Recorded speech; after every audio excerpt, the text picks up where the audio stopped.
last week, week 4, we finished all of our midterm conversations, and we had some reframing activities that I thought were very useful for us.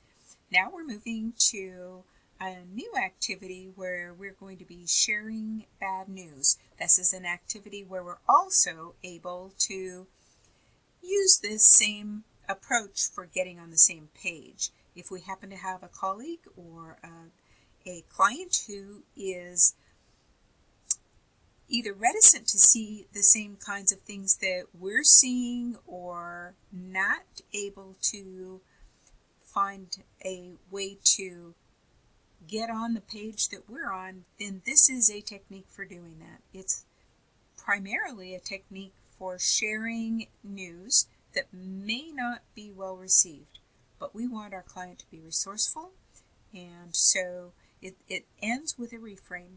I've got a couple of different approaches for helping to explain exactly what we want to do. So this week with Cynic, he is talking with us about the need to have structure and passion in a symbiotic relationship, a yin-yang relationship. So that he's saying that passion alone doesn't get it, nor does structure. We need to, with our why, need to also have the how and the what. And we need, in order to have all of those things working together, one gets the structure, the other gets the passion, and they have to have a handshake relationship in working completely together. So let's talk about how we can establish that. Think about in your own companies, your own organizations, how does that work for you? Do you see structure and passion working together? If not, why not, and what would get that? We're also asking a new essential question. It's referred to as the lazy question. It's a question that asks, how can I help? And what is it that you want from me in order to accomplish the goal? So if our colleague has come into our office and asked us for something, we don't have to fix it. We don't have to jump on board. Certainly we're going to ask the other questions, the other coaching questions, the essential questions that we've asked before, including, and what else? But now we want to ask, how can I help? And then perhaps, what do you want from me here? What would you like me to do? And when we get an answer to that question, then we don't have to necessarily jump right in and do that thing. It might be that we say, well, okay, do you have the resources you need in order to accomplish that? Because maybe it's still something that they should be doing. We can ask for a little bit of time by saying, let me think about that. Or maybe we're not going to do that. And we can say, I can't do that, but I can do this. What do you think? And really focus on the you. What do you think that I should do here? And what else?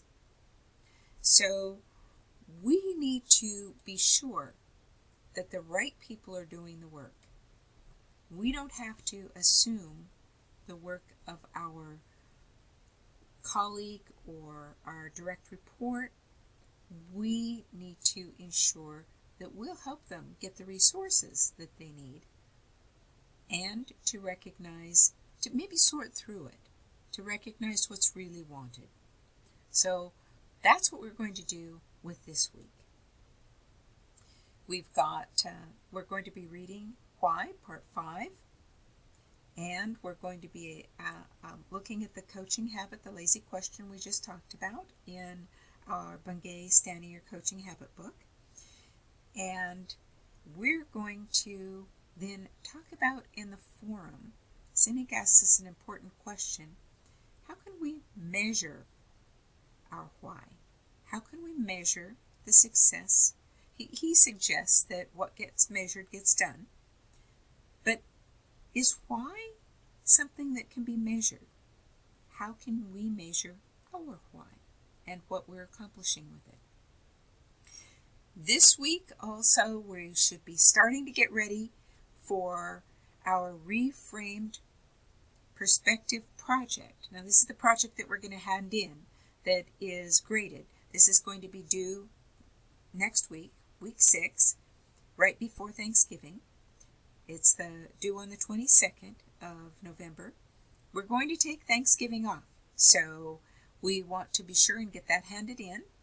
If you all want to have some activity that you're going to be working on over Thanksgiving in your pairs, your partners, you certainly can do that, because due the week after we get back, week 7, which is going to end on December 6th, is coaching in pairs. And that's going to be our following project. That's the biggest project, and we've all talked about that. And then on the 13th, we'll have our coaching script project. And that's going to pretty much finish us out. So with that, let's start week 5.